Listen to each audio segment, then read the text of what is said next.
the generation of this started in training camp last year in midweek. So I'll give you a longer explanation. We look at the camp, there's 3 blocks to it. So we have our hard block, which is the start, and that's not going to change. And in some ways, it'll be even harder for them when we get to next week. And then we had what we thought of as a transition block, and then a speed block. So we just get to speed before the start of the year. But the transition block was long, and we also found that that's where some of our overuse injuries were coming. We didn't see a value in that. So right in camp last year, the idea is this camp is too long for us where we're at. So that was just the idea. But the more important thing, they didn't get another week of rest. They got another week of training, and that's the big thing. When we hit the ice with the older players on Thursday or the veteran players on next Thursday, their individual training stops. They can't do it anymore. So if you were to look at what Sergei Bobrovsky needs to do and what Sasha Barkov needs, those are 2 different training programs.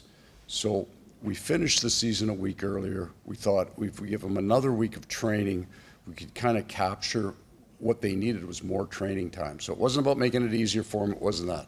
We just took a week out that we didn't think we were getting much benefit and transitioned it to a place that they could train. Now, they're all here. Every single guy that will start next week's here. Most of them have been here. They're all training with each other in the gym. They all train hard.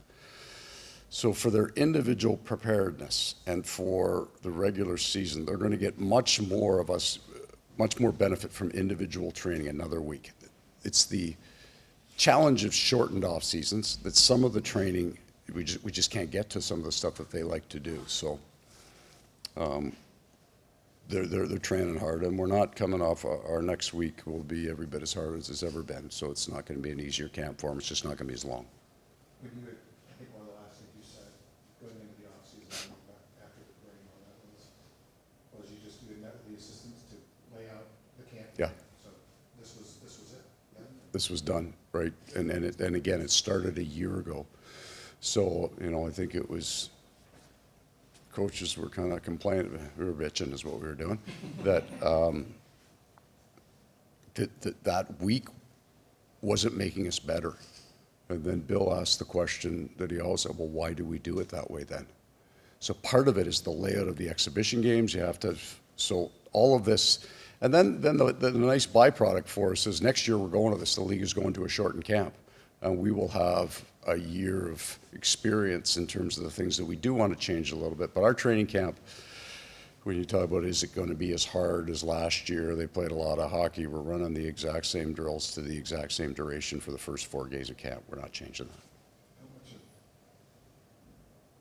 I guess is there an advantage of it in that, yes, okay, you're going to it next year anyway, but you pretty much could fill out your lineup card for Chicago right now, too. Fairly, if we were healthy, right? So we have a pretty good idea. It does. Our reaction and the decision to run camp this way is based on where we're at right now. It would change 5, 8 years from now if you were in a different set of circumstances.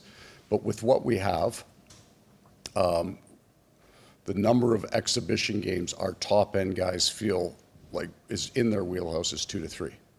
Now, we usually get to kind of 3 to 4, but we don't love that. And there's a bunch of guys get injured, so now you're running guys at 5 that you don't want to. So we think we can, if you can't predict health, but we think we can get everybody exactly what they need, and then we also get to learn from it. Do they need more? Could a guy get away with less? I'm talking too much. It's my first presser here. I'm going to be here all day. I got 3 months built up inside me. You enjoy working with the kids? It looked like a much different looking team that Yeah. kids again. You do, because there is more to do, right? All the little details, so you can get a drive-by, talk to a couple of guys. There's a whole bunch of things they can add to their game over time. So there's a lot of technical stuff that you can help a young man out. These guys have, like that second group went pretty good hard pace there. They were bent over halfway through it. That's right. That's how hard they should work. And you want to help those guys then. They put in a good effort. How would you characterize the backup goalie battle, A, and B, how important is that job behind a guy like Bob? I would, as somebody else is concerned, because I don't know anything about goaltending, they're going to, we've got really experienced goaltending people. I have all the faith in the world in Rob Tallis. and they're going to decide how that works, who starts. The job with Sergey is really, really important because we work hard to keep Sergey at a number, and we don't want him playing 65 games. And I don't know that anybody in the league wants to play 65 games, except all those goalies would tell you they need to play 82, right? They just all want to keep. I mean, that's just who they are. So we keep it a number. The backup goalie position is critically important, and some of it is it's also an incredible opportunity to watch Sergey work, and that will be the first thing that all of these guys come in and go, oh my God, I can't believe how much time he puts into being great. It's a really good understudy program there. We think that Daniel has all the possibility of being a fantastic one. We're going to see each goal. We play a little different defensive game than some teams, and it's no different like the Nico Mikkola effect. He comes in here in the style of game that we play. He has excelled to being a fantastic defender for us. The goaltenders see the game differently behind us too, right? We are more man-to-man. There is a little bit a higher rate of kind of odd man breaks on occasion, but for the most part, you should be able to read the play. Daniel gets across the ice very well on his reads. So we think we have a guy that can play behind the game that we play. With Tarasov, just the relationship you have to Bob between both being from the same hometown. Yeah. Bob looking up to his dad, just that story in and of itself, just being able to see how that could develop with their relationship. It's a great story in the room, and then there's kind of a hometown friend, and especially for where Sergey's at as a mentor in his life. The idea that he can pass along some of these to somebody who has a clear understanding of where he comes from.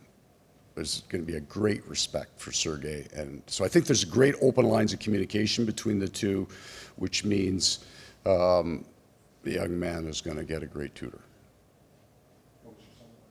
Spectacular. Very, very quiet. Very quiet. I never left the cottage. I went outside of it every once in a while, but I spent every evening there, so it was incredibly peaceful. And it felt, I don't know about how you, this year felt quite a bit longer than last year.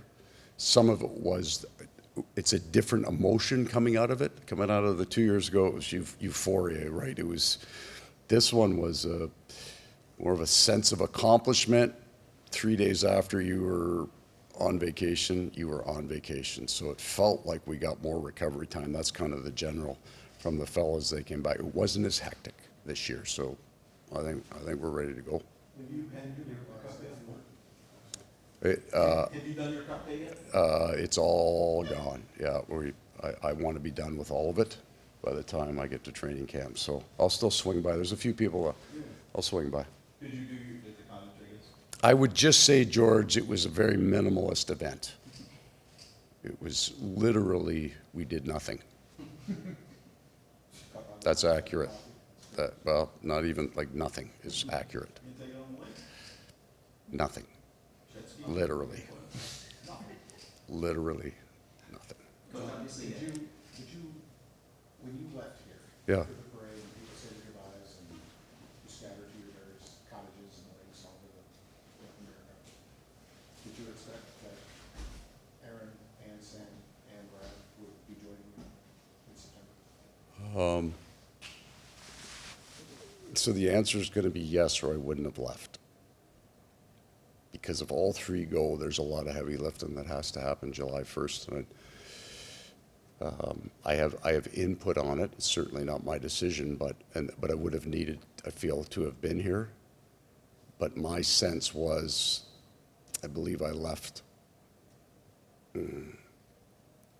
I left on the Wednesday or Thursday after the parade. I don't know what that date is, because I had a fairly strong belief that we weren't going to be moving a lot of parts out. Particularly with Ben Beck, what do you mean this team outside of the play? You always talk about Panthers hockey and culture. They seem to be two of the guys you point to often as just kind of beacons for that. Well, it feels like because Aaron's been here forever, and Sam predated me. For me, he's a Panther and had been for a while. The connections they have, I think that Ekblad and Bennett are very, very close friends. I know their wives are very, very close friends. And in style of play, they're irreplaceable.